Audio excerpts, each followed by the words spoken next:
Good morning. Welcome everybody. Thank you so much for joining us here. We are getting creative. So we're going to have our regular breakfast meeting this morning at the Tulalip Resort. We're going to have Representative Carolyn Eslick talk to us about the current legislation that has been changed over this last 2020 legislative session. So we decided to still go ahead and move forward with that, and instead we are following the physical distancing rules. We've got just Carolyn and myself in the room, so we're going to have a great conversation today and talk about all sorts of things business related, and she's even going to bring up some stuff that's a little more pressing with COVID. So please stay tuned and feel free to go ahead and write questions in the comment section as we go. At the end of our interview, we're going to go ahead and just start reading the questions from comments so Carolyn can get those answered for you as well. This will also be recorded and put online, so if there was some information you wanted to hear again, you can. And we'll also add information into the links below with more ways to research the bills she's talking about, or even just how to contact Representative Eslick directly. So I'm going to go ahead and clear the comments here for her so that it is a little easier to read. Thank you guys for working with us as we learn all the fun ways of streaming live. So a little bit about Representative Eslick so you guys know her background and a little bit more about her. Carolyn Eslick grew up on a farm and as an adult owned a restaurant for 20 years. So Carolyn learned the complexities of running a business firsthand. Looking to help others start and grow their businesses, she founded and helped run Grow Washington, which is a business development and retail incubator. And then Carolyn was a Sultan City Council member for 6 years and mayor of Sultan for 9 years. And this was all before she was appointed to the state legislature in 2017 as a House representative for the 39th District of Washington State. Carolyn currently sits on 4 House committees, which include Transportation, Capital Budget, Human Services and Early Learning, as well as the Arts Commission. So without further ado, I'd like to welcome Carolyn to sit here, and I will be joining her off to the side 6 feet away.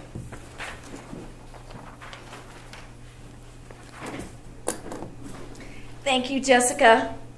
Welcome to the Greater Marysville Tulalip Chamber of Commerce breakfast meeting. I don't know about you, I haven't had my breakfast yet, but certainly we'll be doing that after we're finished today. I want to welcome you and thank you for joining us this morning. I have been very honored and been looking forward to this time to be able to spend with you and help you with information of what we did this last year in the state legislation, but also to talk about what we're dealing with in the business world today. We all know that on Monday, the governor came forth and said and made it mandatory that we stay home and stay healthy. This has really changed our life, many of us, shutting down the businesses, and it is time for us to really get a chance. It is our chance to take a look at our business and make changes and look for the new resources that are available and get prepared for that moment that we are going to be allowed to open again. It is our time to be able to spend our time with our families. You know, these things are not always so terrible, to be able to spend time with our family, to sit down and actually have a dinner with our kids and converse and have a conversation with our husbands, our spouses. I think that we just need to be able to really take a look and enjoy this time that we've got. It is fearful, I understand it. And as you know that I had a business for 20 years and I understand what can happen when you're shut down or when you have no money to make your payroll. What do you do? Well, you know, if you're a true entrepreneur, you know what you have to do, and that is usually you have to mortgage or borrow or do the both. And so we're going to talk about some of those things today and how it's going to be helpful for you to be able to be stronger than ever when you are allowed to open your business again. So with that, let's start with the questions. Jessica? Thank you so much. Yes. So we were wondering what new legislation passed during this year's session that will directly affect local businesses. Well, there were several bills this year, and some good, not so good. I will start right now with the House Bill 2308, and it now requires employers to, on their quarterly report, identify the occupation of their employee. In the past, you would hire somebody and maybe start them at a level, let's just take a grocery store. Now you started them at as a busboy, and now you've changed their occupation to a clerk. So those are the kinds of things that the state wants to keep track of now, so that we are able to help for training and identify areas where we need employees trained. So that was one. The other one is House Bill 2608. And it's concerning hair discrimination. So if someone comes in gridlocks, you cannot not hire the person because of their hair. House Bill 2965 is one of the very last bills that we passed, and it was for the virus funding, and we passed $175 million from the state, and in addition to the $25 million that the federal government had given us. So there was a $200 million that is being distributed as we speak. We had Senate Bill 5165, and it is concerning discrimination based on citizenship or immigration status. Okay? Senate Bill 5323 is reducing pollution from plastic bags. And it allows grocery stores to charge up to 8 cents for paper bags now. But the funny thing is, it's different today, as we talked about in the beginning of this conversation. Everything is different. And at the moment, they're not allowed to use reusable bags because they are contaminated. So as you go to your grocery store today, you will get the plastic bags that in 3 months will not be allowed to be used. With that said, let me make it clear that we're probably going to be going into a special session. We'll be called back by the governor. We don't see it in the next couple of weeks, but maybe in the next month or two. And we're going to have to evaluate and reevaluate lots of different bills and budget items that we had just passed in the last session. So, as we said, things are different. We also had Senate Bill 5759, increasing opportunities for the use of remote technology for eye exams. Senate Bill 6034, extending the time allowed to file a complaint to the Human Rights Commission for pregnant women. Senate Bill 6037 is concerning business corporations. And this makes it mandatory in 2 years from now that a corporate board is diversified. It has to include diversity, women, the folks that are normally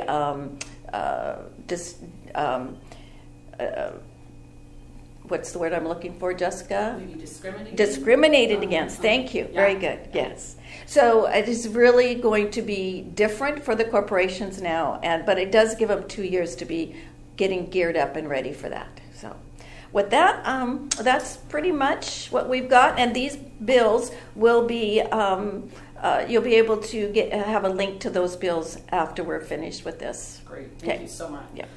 Was there anything that you sponsored and anything that you worked on personally that you feel like could help businesses, at least this next year?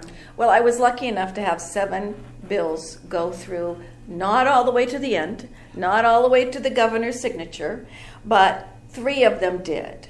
Yep, 3 out of 7, so I was pleased about that. One of them is being signed today as we speak by the governor, and it's House Bill 2217, and it's a cottage bill. Cottage businesses are those folks that are working at home in their kitchen. They're making jams or jellies, or they're making cakes. And what this bill does is it eliminates the requirement to put your house address on your label. Sounds pretty insignificant, But if you are a mom at home and you've got kids in the house and now you've got your address out there in the world, it can be pretty scary. So our moms came to me and said, please eliminate that. And it worked very well. I mean, it was bipartisan, and it's going to be signed today by the governor. So very good. Fantastic. Okay. Yes. Was there anything that you had to fight for this legislative session that didn't end up passing? And I'd like to say yet. Yeah, thank you. Thanks, Jessica. So I had another cottage bill that would increase the gross amount of money that you're allowed to make a year from $25,000 to $50,000. Again, I had an entrepreneur come to me and say, I am a cake baker and I do weddings, and those cakes can be quite expensive for folks. And she said, I can hit that $25,000 in 3 to 6 months. I need more flexibility there. So that bill went all the way to the Senate, but did not get out of the Senate. So I'm going to submit it again next year. It will make it easier for our moms to really have a legitimate second income. Usually it's a second income for the family. $50,000 is a nice amount of money for them to be able to count on every year and not get penalized for. So that was one. That's awesome. Yeah. Yeah, thank you. What would you say are the state's biggest accomplishments in your opinion? And this may be business and it may not, but I would love to hear your thoughts on that. So the biggest accomplishment is the fact that we did not get a low carbon fuel standard mandate. There was House Bill 1110 and it did not pass. And that meant your gasoline did not go up, right? I mean, there was discussion and projections that it could affect our gallons by 50-some cents a gallon. That would have been a big, can you imagine that today under the circumstances that we are in?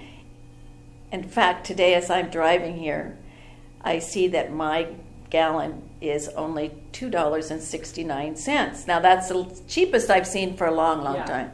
So that was very good for us. Yeah. Thank you. Yeah. Yep.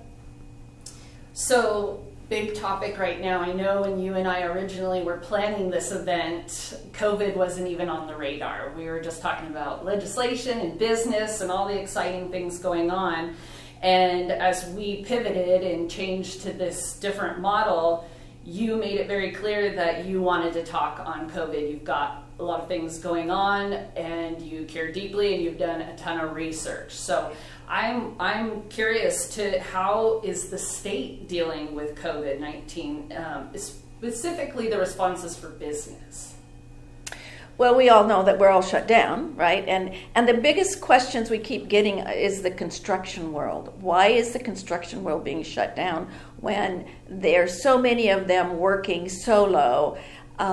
We did not shut down the government contractors, and so the question is, why is it the private contractors shut down? We're still having discussion with that and about that. I have to agree with the folks that are out there in the construction world. I would like to say that what you see today in the news is really what is going on in the background. We have been very transparent. The governor has been very transparent. He has been very close to our leaders in our legislature, and frankly, we as a legislature have a conference call 3 times a week, plus other conference calls depending on if it's committee meetings. So whatever, again, this has been, we have all supported the governor and how he's been pursuing our life now. Would we have done it differently? I don't know, we meaning me. If I were governor, would I have done it differently? I don't think so. I think that he's taken the proper steps. I think the fact that he just hired someone new in that arena to help him make some decisions in the health area, I think that was very futuristic of him to do that. And I think that's why we ended up being closed down on Monday. I think that we are in desperate situation for understanding where this is going. We get phone calls, I get emails all the time. What can I do today? When is this going to be over? Of questions that we don't have answers to. And so I can only say we have to take minute by minute as things change minute by minute here. I think that, again, I think we're doing the right thing. And the fact that you and I are here today, I thought about it in complete detail because I have a husband at home that could easily be compromised. And so I have to be very careful about who I see. So we have been hunkered down for the last 2 weeks. To come out here was a big deal for me. But I thought it was essential that we get some resources and some information out to our public. Thank you so much, yes. And I agree. I appreciate the governor's frequent messaging. You know, it's kind of, there's a comfort when you're sitting at home and twiddling your thumbs. What's the news? Even if it's the same news as yesterday, it's at least we know. Yes. Right? Right. Thank you. Yeah. So what can businesses do today, right this moment, before something changes, to get some help? All right. I appreciate that question. I've spent days at home doing the research too. What does it mean? What does this SBA disaster fund look like? How do we maneuver that? So I called my friend Giselle, who works for the Washington Small Business Development Center out of Everett. And she had been on webinars all week, so it was difficult for her to find the time to call me. She managed to late last night, and we talked about some of the important aspects of our businesses and how they maneuver this system. So first of all, I'd like to say that the Small Business Disaster Fund can only be accessed through these SBA programs. You cannot go to the bank to acquire these loans. So important that, she stated, everyone that owns a business should apply for this disaster fund. The other thing she mentioned was, if you do not follow the directions completely, then it can be turned down for the smallest thing. In fact, she said, when you're filling out your address can only accept letters. It cannot accept periods. So if you have, just for instance, 378 Northeast Place and you put a period behind the PL, it will be disqualified. So important, number one, is to read everything before you actually start the process. Once you are in the application and you start filling it out, you are not allowed to stop and come back. It will all go away. This is a different application than what we're all used to in the past. At this moment, there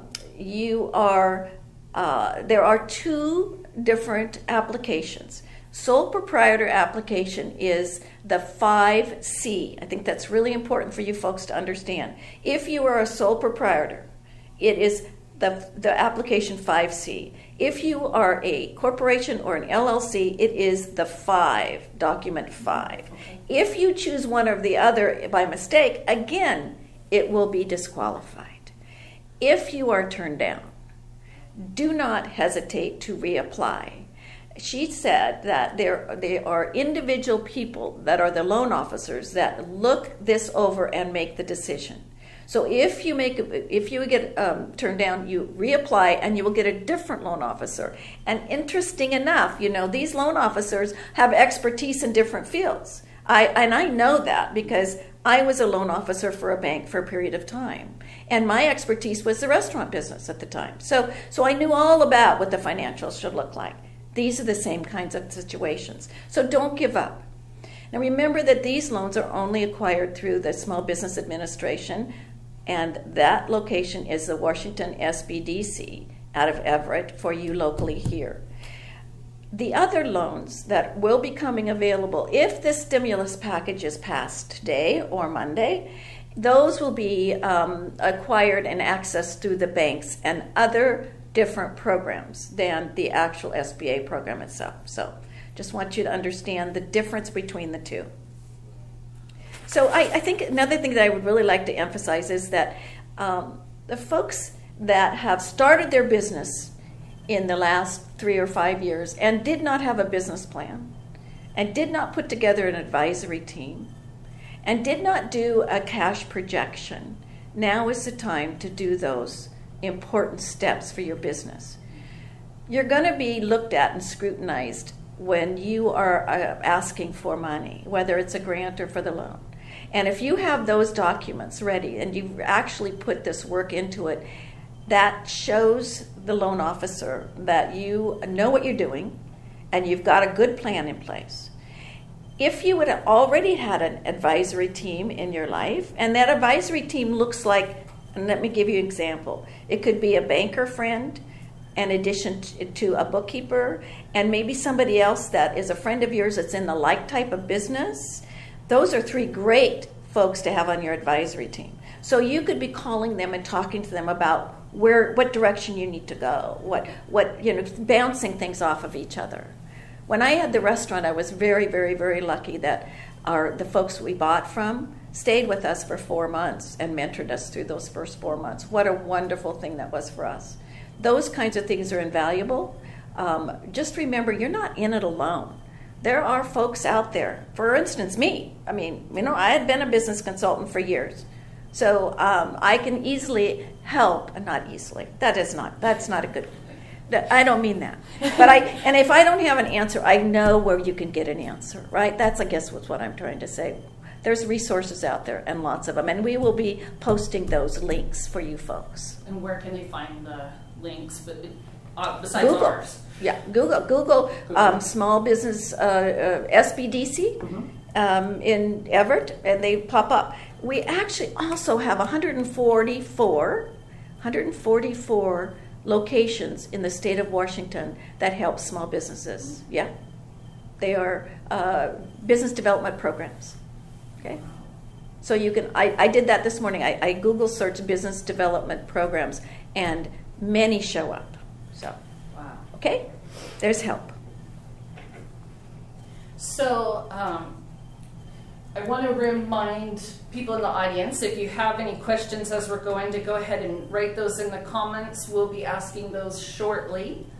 The only other question I had for you, Representative, was if you could talk to me a little bit about, or us about, the special session and what kind of the talks are behind the scenes about what you're thinking will come back up and what other people might expect to be a part of the discussions of. Whether it gets solved or not, I understand that there's a whole lot behind that, but what are the discussions you're expecting to hear if you get called back into a special session? Well, I don't think it's an if anymore. Okay. I think it's a when. It's going to be all about the budget, right? And the bills that have budget attached to them, we're going to have to look at those bills again. So it's very possible that half of the work that we did last year will be changed. That's my thought. We have not, in our conference calls, discussed what the agenda is going to look like. I think it's too early to discuss that. We just know that the money is different. We don't have the income. The income from the auto sales is amazing, that we are losing millions of dollars a month because the auto sales are shut down. Now they're asking the governor to please allow them to virtual sell cars.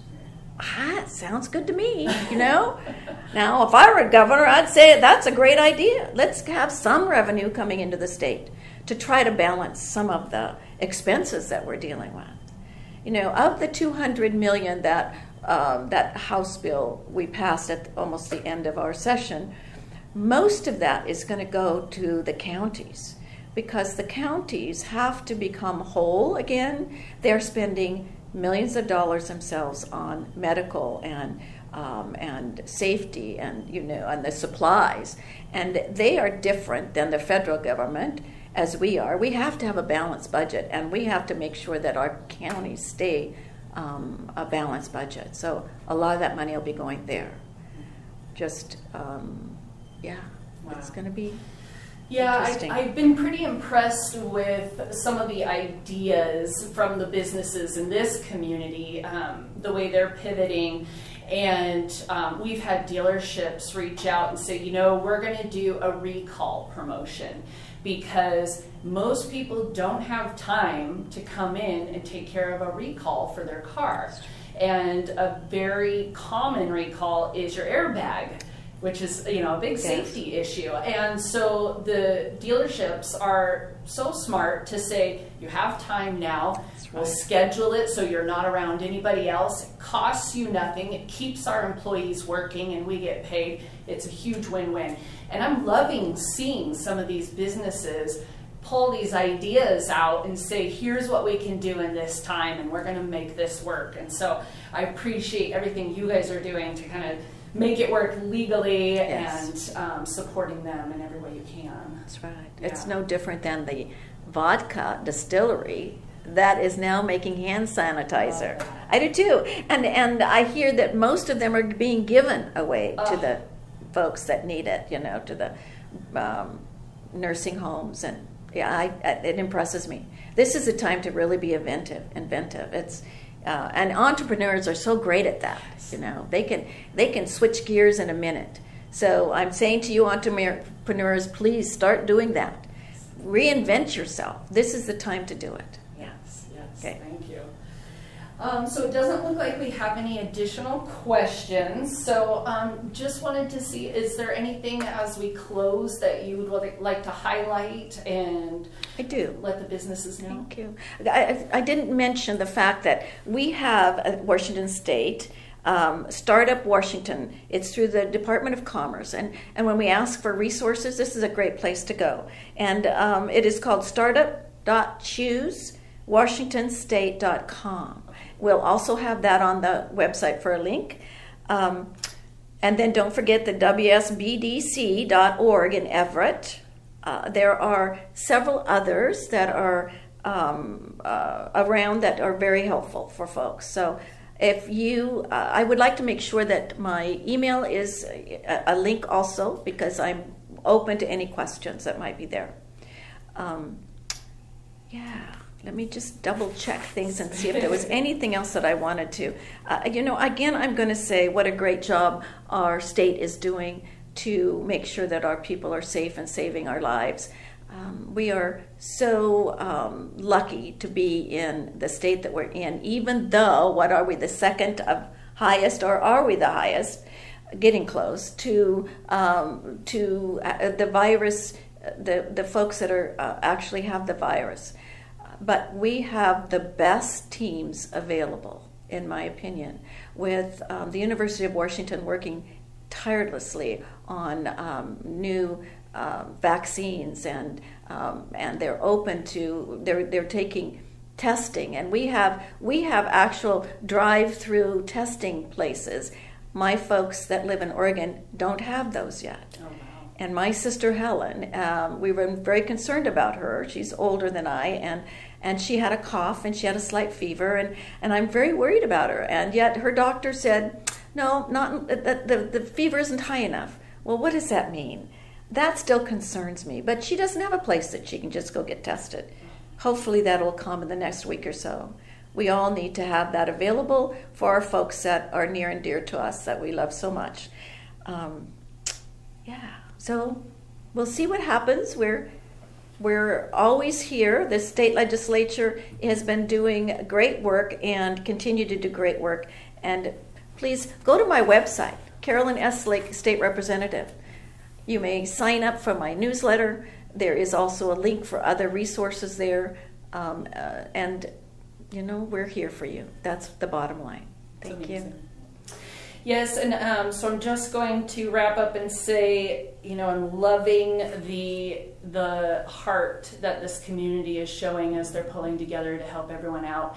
And you're a part of that too, Representative, and I thank you and all the leadership at the state for continuing that heart throughout. So thank you. Thank you, Jessica. All right. Say goodbye. Goodbye.